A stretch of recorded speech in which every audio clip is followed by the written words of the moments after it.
પાર્સલમાં બિયરનો જથ્થો મંગાવવાના ગુનામાં છેલ્લા 13 વર્ષથી નાસ્તા ફરતા આરોપીને ડીસીબી પોલીસે ઝડપી પાડ્યા છે. વડોદરા દમણથી પાર્સલમાં બિયરનો જથ્થો મંગાવવાના ગુનામાં છેલ્લા 13 વર્ષથી નાસ્તા ફરતા આરોપીને ડીસીબી પોલીસે ઝડપી પાડ્યો છે.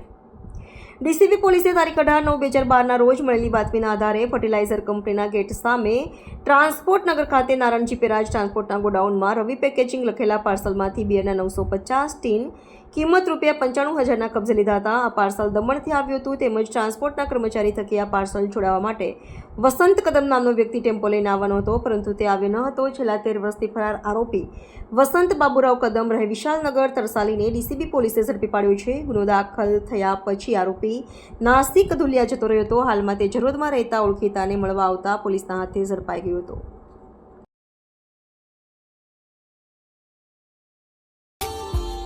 Subscribe now and press the bell icon.